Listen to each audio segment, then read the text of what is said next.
के चरित्र सुनने से हमारे हृदय में विशाल भक्ति का प्रादुर्भाव होता है।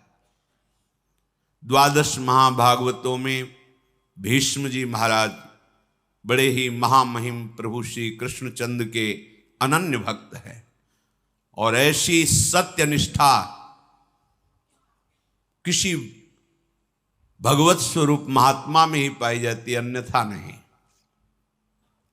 अमोघ वचन, जो निश्चय कर लिया वो प्राणपन से निर्वाह किया, जिनके जीवन में सत्य ही सत्य है। कल आप प्रसंग सुन रहे थे, शास्त्रों अश्वमेध यज्ञ राजसू यज्ञ आदि करके तपोधन महाभिष नाम के राजा ब्रह्मलोक को प्राप्त हुए। ब्रह्मलोक सभा में वो विराजमान थे। भगवती गंगा जी पधारी तो वायु देवता ने उनके अंचल को खिसकाया, जिससे समस्त वहां विराजमान ब्रह्म सभा में अपनी ग्रीवा झुका ली। पर महाभिष गंगा जी को देखते रहे और गंगा जी महाभिष को। इसलिए ब्रह्मा जी ने उन दोनों से कहा कि तुमने ये मानुषिक वृत्ति धारण की, ये ब्रह्मलोक सभा में विराजमान के अंदर ऐसी वृत्ति नहीं होती, इसलिए तुम मनुष्य लोक में जाओ, मनुष्य बनो जाकर। पीछे वर्णन किया था कि ये सब गंगा जी का ही रचा हुआ विधान था, क्योंकि अष्टवसुओं ने वशिष्ठ जी के शाप से मनुष्य लोक में जन्मने की बात गंगा जी से प्रार्थना की थी कि मुझे और कोई साधारण स्त्री अपने गर्भ में धारण नहीं कर सकती, हे माँ आप कृपा करो और मुझे अपने गर्भ में धारण करो। तो गर्भ में धारण करने वाले पिता का चयन ब्रह्मलोक में विराजमान महाभिष के रूप में श्री गंगा जी ने किया। वही भूतल पर प्रतीप राजा के पुत्र महाराज शांतनु के रूप में प्रकट हुए ब्रह्मलोकवासी महाभिष राजा। यम यम कराभ्याम स्पृशति जीर्णम सा सुखमश्नुते पुनर्युवाच भवति तस्मात् तम शांतनुम विदु इति तदस्य शांतनुत्वम। बड़े बड़े ब्रह्म ऋषियों ने इनके प्रभाव को ज्योतिष के द्वारा देखा। यम यम कराभ्याम स्पृशति, जिसको ये छू लेंगे हाथ से तो जीर्णम सा सुखमश्नुते, भले उसकी जीर्ण अवस्था हो वो तुरंत जवान हो जाएगा और सुखपूर्वक पूरा जीवन रहेगा, उसे कभी अशांति छू नहीं सकती, परम शांति बनी रहेगी। इसीलिए इति तदस्य शांतनुत्वम, इनका नाम शांतनु रखा गया। बड़े ही प्रभावशाली बाल्यावस्था से ही थे। जब इनकी नौ किशोर अवस्था थी तो महाराज प्रतीप ने अपने पास बैठाल करके कहा कि मुझे जब मैं तपस्या कर रहा था हरिद्वार में तो एक देवी प्रकट होकर मेरे से बात कही थी कि जब तुम्हारा पुत्र यौवन अवस्था को होगा तो मैं समीप जाऊंगी, पर वो हमसे कभी कोई प्रश्न ना करे, वो तुम्हारे कल्याण के लिए है। ध्यान रखना, तुम्हें यदि कभी दिव्य सुंदरी नवयुवती मिले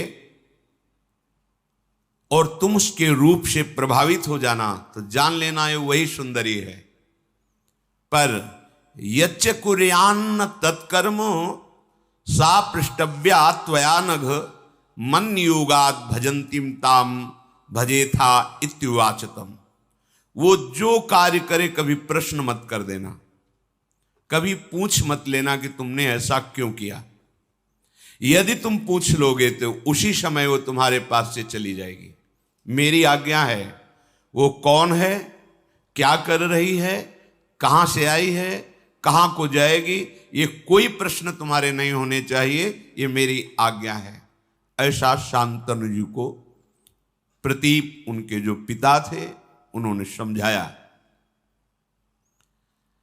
और उसी समय उनको राज्याभिषेक करके एकांत जंगल में निरंतर भजन करते हुए भगवान को प्राप्त हुए। बुद्धिमान, परम प्रतापी, परम तपस्वी राजा शांतनु देवराज इंद्र के समान तेजस्वी थे। एक दिन प्रजा रक्षा के लिए रुग्ण और हिंसक, जिनके जीवित रहने पर प्रजा में संक्रामक रोग फैल सकता है, ऐसे पशु और जो घोर हिंसा स्वभाव वाले हैं, ऐसे पशुओं को प्रजा रक्षा के लिए मारने के लिए वो वन में जाया करते थे। एक दिन उन्होंने गंगा के किनारे ही भ्रमण कर रहे थे, देखा अपने तेज कांति से मानो कई सूर्य एक साथ उदय हो गए हों, ऐसी तेजस्विनी नवयुवती सुंदरी लक्ष्मी जी के समान ऐश्वर्य और सुंदरता से युक्त धीरे धीरे महाराज शांतनु के समीप आ रहे। उनके सारे अंग निर्दोष गौर वर्ण, ऐसा मोहिनी सुंदर रूप, उस पर बड़ी ही दिव्य साड़ी धारण किए हुए, देखते ही राजा शांतनु का शरीर स्तब्ध हो गया। ऐसा रूप तो कहीं सुना भी नहीं था जैसा रूप देखा। आश्चर्यचकित हो गए। थोड़ी देर के लिए दोनों नेत्र अपलक हो गए, पलक झपना बंद हो गई, मानो मूर्ति खड़े हो। ऐसी दिव्य कांति, ऐसी दिव्य सौंदर्य सुधा समीप आकर के महाराज शांतनु की तरफ सांत्वना देते हुए बोले, आप धैर्य धारण कीजिए, मैं आपकी ही सेवा के लिए आया हूं। तब इनमें साहस हुआ बात करने का। शांतनु जी ने कहा, मैं देख करके ही बता रहा हूं कि तुम कोई दानवी, गंधर्वी, अप्सरा, यक्षी, नाग कन्या या मानवी हो ही नहीं सकती। त्रिभुवन में ऐसी कोई सुंदरी नहीं, मुझे पता है, क्योंकि ब्रह्मलोक से सीधे आए हैं तो सब कुछ पता है। इनकी स्मृति, इनका ध्यान, इनकी तपस्या इतनी जोर की है कि ऐसी सुंदरी तो हमने देखी ही नहीं। पर मैं तुमसे प्रश्न नहीं करूंगा कि तुम हो कौन,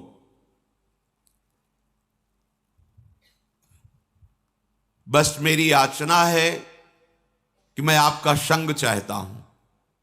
जब शांतनु जी ने ऐसी प्रार्थना की तो मधुर मुस्कान युक्त महायशस्विनी त्रिपथगामिनी भगवती गंगा जी उनके ऐश्वर्य की वृद्धि के लिए उनसे कहा, यत्तु कुर्यामहं राजन शुभम वा यदि वा शुभम ना तद वारयितस्यामि न वक्तव्या तथा प्रियम। मैं आपका संग स्वीकार करती हूं, आप इस योग्य हैं, पर मैं कभी बुरा से बुरा करूं या भला से भला करूं, आप कभी प्रश्न नहीं करेंगे। कार्य में आप रोकेंगे नहीं, किसी कार्य में मुझे कभी अपरिवचन नहीं बोलेंगे। जिस समय अपरिवचन या कोई प्रश्न, उसी समय मैं आपसे विलग हो जाऊंगी। निश्चय मेरी ये शर्त है, यदि आप स्वीकार करें तो फिर मैं आपका संग स्वीकार करती हूं। तथेति सा सदा तूक्ता तदा भरत सत्तमो प्रहर्ष मतुलम लेभे प्राप्यतम पार्थिवोत्तमम। शांतनु जी ने कहा, तथास्तु, जैसा तुम चाह रहे हो वैसे ही हमारे आचरण होंगे, हम तुम्हारी शर्त स्वीकार करते हैं। महाराज शांतनु भगवती गंगा जी को रथ पे विराजमान करके उनकी राजधानी हस्तिनापुर में उस महल में जैसे देवराज इंद्र का महल, ऐसे महल, उसमें देवी गंगा जी को विराजमान किया। जितेंद्रीय महाराज शांतनु ब्राह्मणों को बुलाकर स्वस्ति वाचन कराया। जो पिता का आदेश जैसा था कि कुछ पूछना नहीं, कुछ नहीं पूछा, आदेश कर दिया शास्त्रीय विधान के अनुसार इस देवी से पाणी ग्रहण संस्कार मैं करूंगा। जो देवराज इंद्र के समान प्रभावशाली और महाभाग्यशाली, ऐसा कौन भाग्यशाली होगा जिन गंगा जी को भगवान शंकर मस्तक पर धारण करते हैं, त्रिभुवन जिनके नाम और आचमन अवगाहन से निष्पाप होकर भगवान की प्राप्ति करता है, जो मूर्तिमान ज्ञान वैराग्य और भक्ति का स्वरूप है गंगा जी, क्योंकि भगवान के श्री चरणों से इनका प्रादुर्भाव हुआ है। कैसा दिव्य सौभाग्य कि जिन गंगा जी का स्मरण अवगाहन दर्शन बड़े भाग्य से होता है, वही गंगा जी इनको अर्धांगिनी के रूप में प्राप्त हुई। महाराज शांतन ने शास्त्र मर्यादा के अनुसार पाणी ग्रहण किया। कुछ समय के बाद एक पुत्र प्रकट हुआ। बड़ा महल में आनंद उत्सव मनाया जाने लगा। अभी आनंद उत्सव हो ही रहा था कि देवी गंगा जी ने उस पुत्र को लिया और चल पड़ी अपनी धारा की तरफ, और वहां जाकर कहा, ऐ वत्स, तुम्हें पता होना चाहिए तुम वशु हो। वशिष्ठ जी के शाप से तुम मनुष्य लोक में आए हो। मैं तुम्हें ज्यादा यहां टिकने नहीं दूंगी, जाओ तुम अपने वशु स्वरूप को प्राप्त करो। ऐसा कह के अपनी धारा में डाल दिया, तुम्हें मैं शाप से मुक्त करती हूं। और बड़ी प्रसन्न मुद्रा में फिर महल लौट आए। महाराज शांतनु भारी असंतुष्टता को प्राप्त हुई कि प्रथम बालक और इसने हत्या कर दी बालक की, पर कुछ बोले नहीं। दूसरा बालक हुआ, वही प्रक्रिया। 7 बालक प्रकट हुए, 7 को गंगा की धारा में प्रवाहित कर दिया जीवित। जब 8वां बालक गर्भ में आया, जेवी लेकर के चले।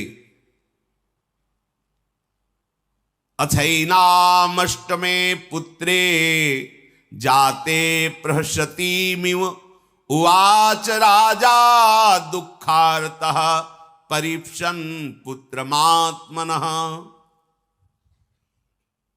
जेवी चली तो महाराज शांतनु पीछे से, ये क्या तू अमंगल कर रही, कौन है तू? ऐसी तो कोई मां नहीं देखा हमने सृष्टि में जो प्रकट होते हुए अपने बालक को नष्ट कर दे। मावधि कश्य काशीत किम हिनत्सि सुतानिति पुत्रग्नि सुमहत पापम संप्राप्तम ते सुगर्हितम। अय बालकों का वध करने वाली सुंदरी, तू कौन है? किसकी कन्या है? कितनी निर्दयी हृदय की है कि प्रकट होते ही बालक को मार देती है। अय पुत्र घातिनी, अब तुझे अपना परिचय देना होगा। बड़े क्रोध से युक्त होकर मार्ग रोक लिया, कौन है तू? बड़े शांत भाव से, पुत्र काम न तेहन्मी पुत्रम पुत्रवतांबर जीर्णस्तुमं वासोयम यथा स समय कृतः। अय पुत्र की इच्छा रखने वाले नरेश, तुम मेरा परिचय नहीं जानते, इसीलिए कटु वचन बोल गए। पुत्रवानों में तुम महाभाग्यशाली पुत्रवान हो गए। नहीं मारूंगी इस पुत्र को, क्योंकि तुमने टोक दिया, रोक दिया और मेरी शर्त भूल गए। मेरा समय समाप्त हुआ। जानते हो मुझे, मैं कौन हूं? मैं त्रिपथगामिनी भगवती गंगा हूं। कोई पुत्र घातनी या कोई पापिनी नहीं हूं। हाथ जुड़ गए शांतन के। गंगा जी बड़े बड़े महर्षियों के द्वारा सेवित मैं हूं। केवल वशुओं का कार्य पूर्ण करने के लिए, उनको गर्भ में धारण करने के लिए, उनकी प्रार्थना से मैं आई हूं। ठीक है, तुमने टोक दिया, ये 8वां पुत्र महातेजस्वी महाभाग देववसु है। वशिष्ठ जी के शाप से 7 तो मुक्त कर दिए, 8वें को तुमने रोक दिया, अब ये यही रहेगा, आजीवन मृत्युलोक में रहेगा। तुम्हारे सिवाय ऐसा त्रिभुवन में कोई राजा नहीं जो मेरा संग कर सके। तुम वसुओं के पिता हो। मानवीय सृष्टि में ऐसा कोई है नहीं कि इन वसुओं को गर्भ में धारण कर सके। अतः इन वसुओं की प्रार्थना से इनकी मां बनने के लिए मैंने मानव शरीर धारण करके तुम्हारा संग किया।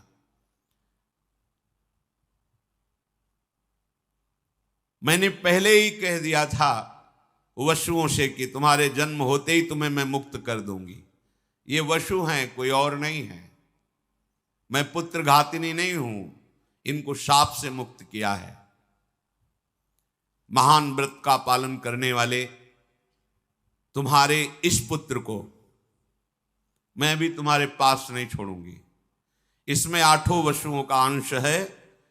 ये जब संपूर्ण विद्याओं में कुशल हो जाएगा तो तुम्हें स्वयं मिल जाएगा, आप निश्चिंत रहना। जब ये बालक मिले तो इसका नाम देवव्रत गंगादत्त, ऐसा नाम पुकारना। गंगा जी ने महाराज शांतनु को जो अपना परिचय दिया तो अवाक हो गए। मेरी पत्नी के रूप में भगवती गंगा जी थी। अगर पहले बता देते तो शायद उनकी साहस वृत्ति इतनी ना पड़ती।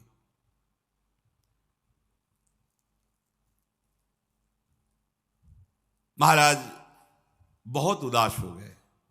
देखते ही देखते पुत्र सहित गंगा जी अंतर्धान हो गई। सासमा षोडशाष्टौ च चतस्त्रोष्टौ तथा पराः रतिमप्नावन स्त्रीषु बभूव वन गोचरः। 16, 8, 4, 8 36 वर्ष तक गंगा जी के वियोग में वहीं वन में ही अधिक समय व्यतीत करते महाराज शांतनु। वही गंगा जी का ध्यान, उन्हीं का स्मरण। भारी वियोग हृदय में हुआ, क्योंकि जब परिचय मिला तो अंतर्धान हो गई। 36 वर्ष।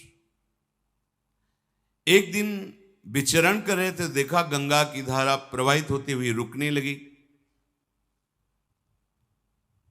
विचार किया कि ऐसा कैसे हो सकता है। आगे बढ़े तो देखा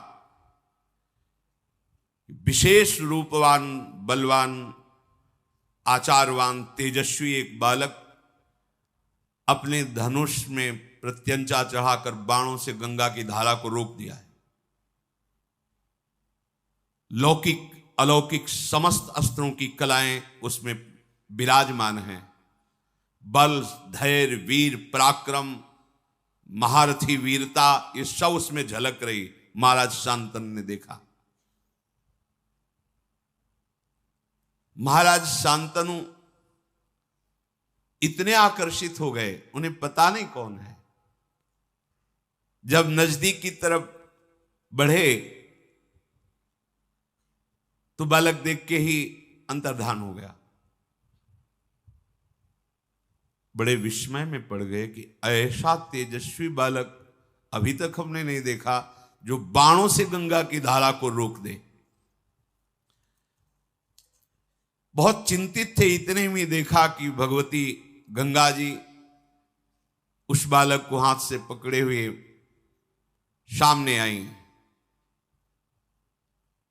बड़ा दिव्य रूप पहले से भी अधिक प्रकाशित गंगा जी का है, क्योंकि इनके संग के लिए ही अपने रूप की गरिमा को कम किया था, तब ऐसा रूप था। अब तो दिव्य रूप गंगा जी का। दिव्य अलंकारों से विभूषित देवी गंगा उस बालक को सामने लाई और कहा, ये वही आपका 8वां पुत्र है जिसके लिए आपने मुझे कटुवचन बोले थे, रोका था और मैं लेकर के अंतर्धान हुई थी। पुरुष सिंह त्रिभुवन में इसके समान कोई अस्त्र वेत्ता नहीं, शास्त्रों का ज्ञान रखने वाला और शस्त्रों का ज्ञान रखने वाला। इसे मैंने बड़ी दिव्यता से पालन पोषण किया है। यह अब आपका पुत्र है। ये महर्षि वशिष्ठ से 6 अंगों सहित समस्त वेदों का अध्ययन करके ब्रह्मबोध हो चुका है। महाराज वशिष्ठ जी योग वासिष्ठ नामक पूर्ण ब्रह्मबोध कराने में समर्थ ग्रंथ है योग वासिष्ठ। ये अस्त्र विद्या का महान पंडित, महान धनुर्धर और युद्ध में देवराज इंद्र को भी परास्त करने की सामर्थ्य रखने वाला बालक है। देवता असुर कोई भी त्रिभुवन में ऐसा नहीं जो इसके सामने टिक सके। नीति को भगवान शुक्राचार्य जी से हमने शिक्षा दिलाई है और देवदानों वंदित भगवान बृहस्पति जी से इसने शास्त्र ज्ञान प्राप्त किया है। ब्रह्म ज्ञान वशिष्ठ जी से प्राप्त किया है।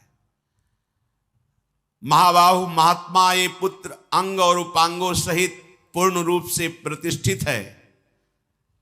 जमदग्नि नंदन महर्षि भगवान परशुराम जी का ये शिष्य है।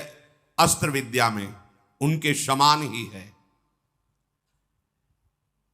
मैंने पूर्ण करके इस पुत्र को तुम्हें दिया है। राजधर्म, अर्थशास्त्र, मोक्ष धर्म, समस्त धर्मों का ये महान पंडित है, ज्ञानी है। जाओ, ये तुम्हारे कुल की कीर्ति का वर्धन करने वाला होगा। अभी कुछ बोल ही नहीं पाए थे महाराज शांतनु की देवी गंगा अंतर्धान हो गई। गंगा जी की आज्ञा शिरोधार करके महाराज शांतनु सूर्य के समान प्रकाशित होने वाले अपने पुत्र को राजधानी में लाए। हस्तिनापुर अमरावती के समान सुंदर देवराज इंद्र की राजधानी अमरावती। जे ही संपूर्ण प्रजा को पता चला कि शांतनु का अष्टम पुत्र जो गंगा जी ले गई थी वापस आया है, संपूर्ण प्रजा में आनंद की लहर दौड़ गई। बड़े ही सौम्य स्वभाव महात्मा, गुणवान, ज्ञानी, नीतिज्ञ, शास्त्रज्ञ, शस्त्रज्ञ ऐसे युवराज को प्राप्त करके शांतनु जी को बहुत सुख हुआ और विद्वान ब्राह्मणों को बुलाकर युवराज पद पर अभिषिक्त कर दिया। अति पराक्रमी पुत्र को प्राप्त करके पिता शांतनु को अपार सुख हो रहा है कि अब मेरा जीवन आनंद में, राज्य भारे संभालेगा और अपना जीवन में भजन करके समाप्त करूंगा, क्योंकि अब कोई कामना नहीं रह गई। पर सावधान रहना चाहिए, साधक को सावधान रहना चाहिए। हृदय की स्थिति ऐसी होने पर भी कि मेरे पर कोई कामना का प्रभाव नहीं पड़ेगा, ऐसा कभी नहीं सोचना चाहिए। जब तक शरीर में श्वास है तब तक साधक को कभी अपने को सिद्ध समझकर मनमानी बर्ताव नहीं करना चाहिए, क्योंकि जिनके चरणों का आश्रय लेकर तुम चल रहे हो ये उनका प्रताप है। अगर अहम आ गया तो उन्हीं के चरणों की शक्ति से बलवान माया है। माया शक्ति भगवान की है, किसी और की नहीं है। तो परास्त होने में देर नहीं लगेगी। किसी और की होती तो परास्त न कर पाती, पर जैसे मम माया तैसे ममैवांशो, बराबर का खेल है। अगर अहंकार कर लिए तो गिर जाना पड़ेगा, या इतना विश्वास कर लिए कि अब मुझे कोई परास्त नहीं कर सकता। नहीं, यही डर ही डर हरिवंश हित, जिनो भ्रमय गुण सलिल पर, जिह नाम न मंगल लोक त्यों, सुहरिपद भज न विलंब करे। डरते रहो, कभी कोई हमारी वृत्ति को चुरा न ले। जो एक एक वृत्ति हम अपने आराध्य देव श्यामा श्याम के चरणों में समर्पित करते हैं, उसे कोई चुरा न ले। महाराज शांतनु पूर्ण काम होकर युवराज पद पर वो विराजमान, और सब शास्त्रों का, शस्त्रों का ज्ञान, बड़ी प्रसन्नता है। आगे चलकर ये सम्राट पद पर बैठे और अब वो एकांत सेवन करने लगे। एक दिन उनको ऐसी सुगंध आई कि खींचे चले गए उस सुगंध में, घ्राणेन्द्र में। 4 योजन तक सुगंध जाती थी, योजन गंधा। खिंचते हुए सुगंध को लक्ष्य करके जब पहुंचे तो वहां देखा एक नौका में मूर्तिमान मानो सुंदरता विराजमान हो, ऐसे एक देवी विराजमान है। श्याम नेत्र हैं, किशोर अवस्था है। देखते ही महाराज का चित्त जो कह रहा था कि अब तो पूर्णता है, अब कुछ नहीं चाहिए, बदल गया। कश्य तुमश काचासी किमचा भीरु चिकीर्षसी, तुम कौन हो, किसकी पुत्री हो और यहां नाव में कैसे बैठी हो? चक्रवर्ती सम्राट है। खड़ी हो गई आसन से, नाव से प्रणाम किया और कहा, राजन आपका सदैव मंगल और कल्याण हो। मैं निषाद की कन्या हूं और मेरे महामनस्वी निषाद जो पिता हैं वो बिना शुल्क लिए यहां से आने जाने वाले ऋषियों की या जो भी आए जाए निशुल्क हम नौका की सेवा करती हैं। जैसे ये बोला महाराज शांतन तो बिक गए, शब्द सुनकर रूप देख करके, क्योंकि यही भगवान श्री कृष्ण उदयपायन व्यास देव जी की माता हैं। भगवान का अवतार हो चुका है उनके गर्भ से। आगे स्वयं वर्णन करेंगे। अभी नौ यौवन अवस्था में प्रवेश हुआ था कि भगवान पाराशर जी नदी से पार जाने के लिए नाव में बैठे तो मस्तक पर देखा कि इसका तो संयोग है और इसके गर्भ से मेरे अंश से भगवान का प्रादुर्भाव होने वाला है। भगवान व्यासदेव जी भगवान श्री हरि के अवतार हैं। उनका देवी मैं दिव्य दृष्टि से देख रहा हूं कि इसी समय तुम्हारे गर्भ से भगवान का अवतार होगा। तो उनका भगवान अभी तो मैं यौवन अवस्था को भी प्राप्त नहीं हुई हूं। तत्काल उनके अंदर यौवन अवस्था का आविर्भाव हो गया। भगवान मेरे शरीर से मछली की सी दुर्गंध आती है। तत्काल योजनों सुगंध से आकृष्ट, अभी आए ना महाराज शांतम, सुगंध ही सुगंध। महाराज दिन का प्रकाश है, भारी कोहरा पैदा कर समर्थ भगवान पाराशर जी। महाराज अगर गर्भ हुआ तो हमसे फिर ब्याह कौन करेगा? कन्याओं में, पंच कन्याओं में तुम पवित्र कन्या रहोगी। महाराज गर्भ तो धारण करना पड़ेगा। नहीं, इसी समय प्रकट होगा, गर्भ भी नहीं धारण करना पड़ेगा। भगवान पाराशर जी की कृपा से उसी समय श्री कृष्ण द्वैपायन भगवान व्यासदेव जी का और प्रकट होते ही मृगचर्म कमंडल हाथ में लिया और प्रणाम किया। ऐसे नहीं कि प्रकट हुए बच्चे हो, पाराशर जी बच्चा लेके चला, ऐसे नहीं, कमंडल लिया और बोले मां जब कभी आवश्यकता हो तब याद मात्र कर लेना, मैं आपकी सेवा में उपस्थित हो जाऊंगा। श्री कृष्ण द्वैपायन भगवान व्यासदेव जी की मां है। राजा शांतनु को ऐसा पूर्व का कुछ पता नहीं और पाराशर जी ने तत्काल जो कन्या स्वरूप वही प्रकट कर दिया था। शांतनु उनके रूप, माधुर्य, सुगंध और वाणी भगवान व्यासदेव की मां है। सुनते ही मुग्ध हो गए, जैसे गंगा जी पर। तो गंगा जी के वियोग से जो हृदय की दशा हुई थी वो देवव्रत गंगा दत्त से मिलने पर पुत्र के थोड़ी शांत हो गई थी। फिर वही नवीन, बहुत सावधानी की जरूरत होती है। उपासक कभी ऐसा न समझ ले कि अब हमारा कोई नहीं बिगाड़ सकता। हां, प्रभु की कृपा से मन प्रभु में लग गया, कुछ अच्छा नहीं लगता है, पर सावधान, कभी भी कोई वृत्ति, वही दशा आ गई जो गंगा जी के वियोग में थी। सीधे उतरे नाव से, तुम्हारा घर कहां है? बताया। वहां गए, चक्रवर्ती सम्राट है। जे ही देखा निषाद ने कि महाराज पधारे, प्रणाम किया, अर्घ दिया, पूजन किया। महाराज मेरे तो भाग्य खुल गए, आप जैसे प्रतापी राजा यहां पधारे हैं। क्या आज्ञा है, क्या सेवा करूं? वो जो नौका में विराजमान युवती हो तुम्हारी पुत्री है? हाँ महाराज, मैं तुम्हारी पुत्री का वरण करता हूं और उसको मांगने आया हूं तुमसे। महाराज, ओहो, मुझे चिंता थी कि इतनी सुंदर पुत्री का वरण किसके साथ करूंगा, मेरे पास तो धन नहीं, संपत्ति नहीं।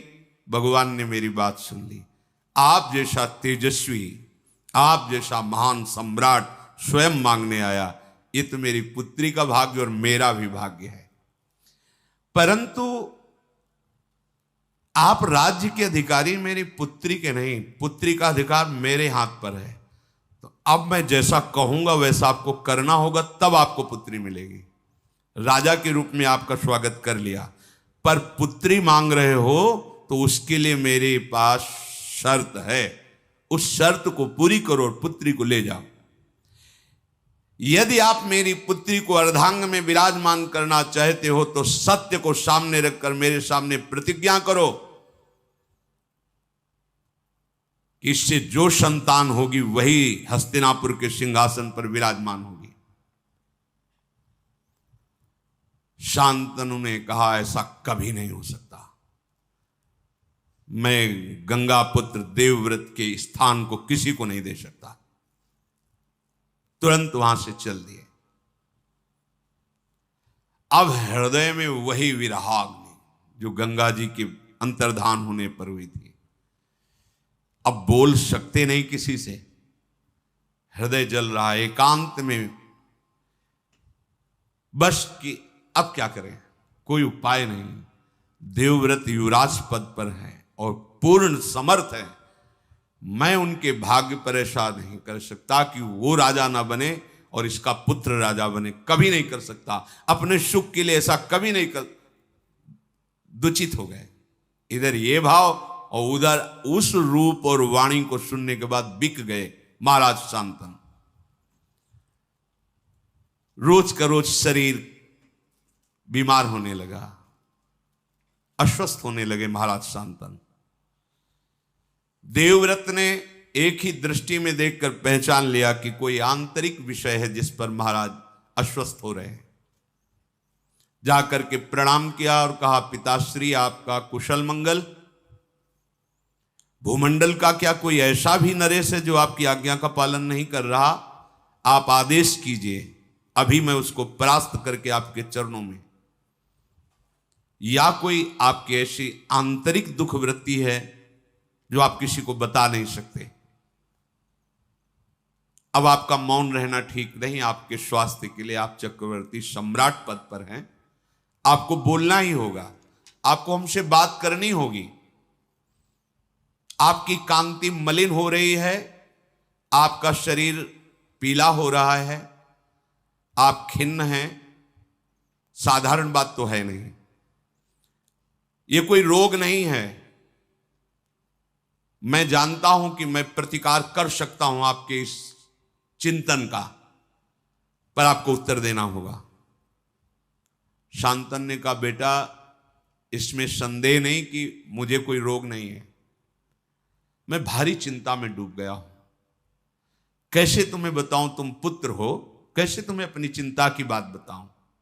पर जब तुम पूछ रहे हो तो तुम इस विशाल वंश के मेरे एक ही पुत्र हो।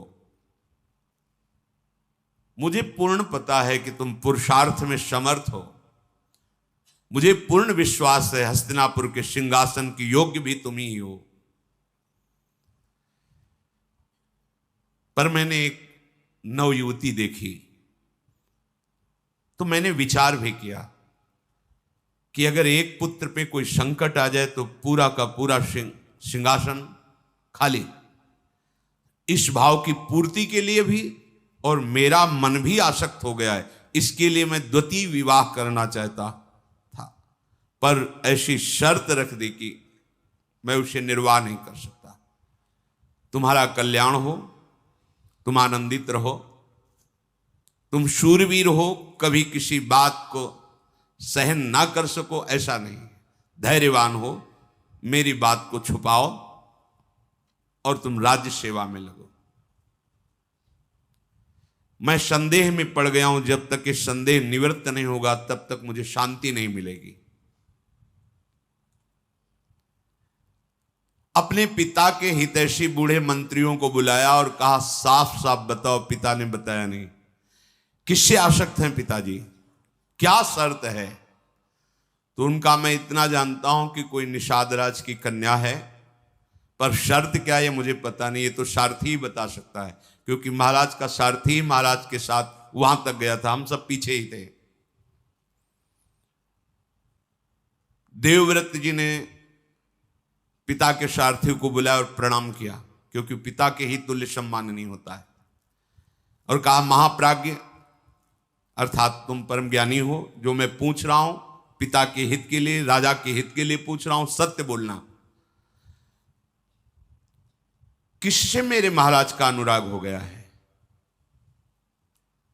तुम सत्य परिचय बताना, और क्या शर्त है? उनका, महाराज वो कोई राजकुमार की कन्या नहीं है, राजा की कन्या नहीं है, वो एक धीवर की कन्या है, पर इतनी सुंदरी है कि मैंने भी ऐसी सुंदरता नहीं देखी।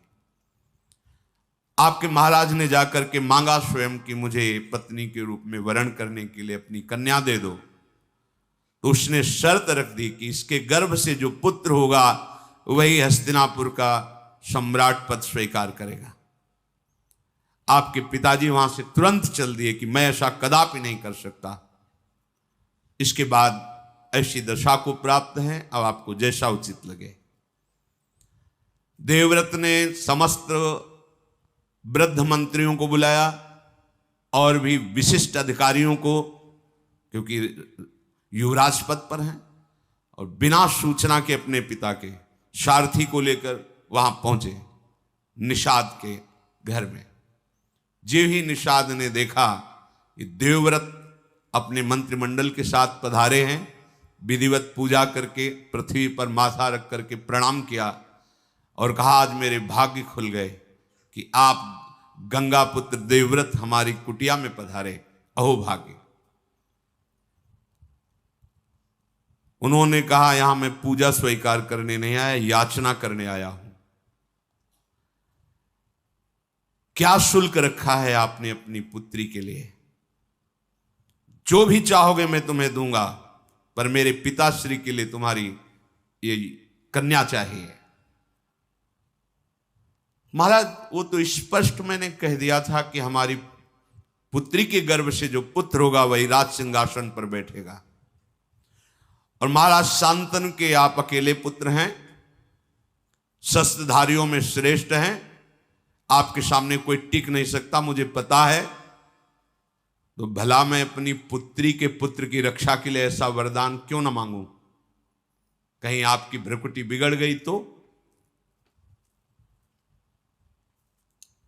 ये कन्या मेरी नहीं है, ऐसा मत समझना कि निषाद की कन्या है। ये आर्य पुरुष की संतान है, ये गुणों में आपके समान है, जन्म भी आपके समान ही महापुरुषों से हुआ इसका। मछली के उदर में सत्यवती जी को निकाला था निषाद ने, इसीलिए पिता कहे गए। सत्यवती की योग्य अगर भूमंडल में है तो केवल महाराज शांतनु ही है, मुझे पता है, पर मैं बिना शर्त के नहीं दे सकता। इस शर्त का तुम्हें पालन करना होगा, क्योंकि मुझे पता है यदि आप गुस्सा हो गए तो आपका शत्रु चाहे गंधर्व हो या देवता हो या कोई दैत्य हो, आपके सामने टिक नहीं सकता। इस सत्यवती का बालक अगर कोशिश भी करेगा तो राज सिंहासन के समीप भी नहीं पहुंच सकेगा, क्योंकि आप जैसा महारथी है। इसलिए मैं अपनी पुत्री नहीं दे सकता जब तक आप या आपके पिता ऐसा वचन नहीं देते।